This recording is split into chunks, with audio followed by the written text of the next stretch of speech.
mériterait le titre d'île des Justes? L'histoire de cette reconnaissance commence en 2008, quand Louis Luciani, alors professeur d'histoire au Collège de Lourdes, décide avec ses élèves de préparer le concours national de la résistance. Leur travail minutieux va mettre en lumière une vérité que les Corses n'ont jamais voulu brandir comme un exploit. La Corse est le seul département français n'ayant pas déporté de Juifs durant la Shoah.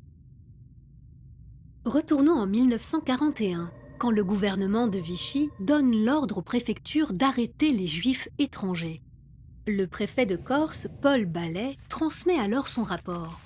Il n'y a que 146 Juifs en Corse, pas un enfant et surtout aucun Juif étranger. C'est bien entendu un énorme mensonge, car disséminés aux quatre coins de l'île, les familles juives ne sont pas rares. Des familles françaises mais aussi allemandes ou autrichiennes venues trouver refuge au début du conflit, ou encore les 800 juifs ayant fui en 1915 les tensions de la fin de l'Empire ottoman. Mais la population corse et son administration, police et gendarmerie incluses, ont une vision bien précise de la question. Ces gens-là sont des touristes. Ils ne sont donc pas concernés par les recensements de population.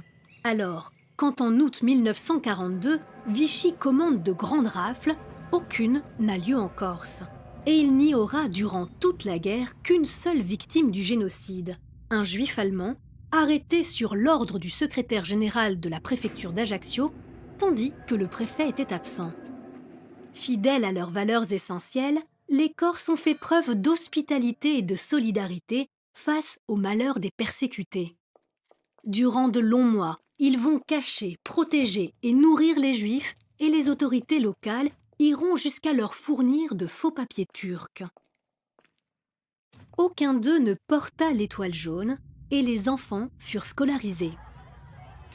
Les travaux de recherche se sont poursuivis et en 2013, Serge Klarsfeld est venu à Ajaccio assister à la projection d'un documentaire retraçant cet épisode de l'histoire corse à travers les témoignages touchants de ceux, Corses et Juifs, qui l'ont vécu.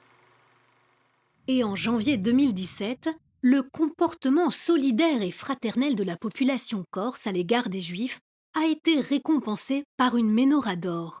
Cette distinction, déjà remise à Simone Veil, au prince Albert de Monaco et à de nombreuses personnalités, honore ceux qui, par leurs paroles et leur engagement, ont su soutenir le peuple juif et ont défendu des valeurs humanistes. C'est la première fois qu'une communauté tout entière obtient cette reconnaissance.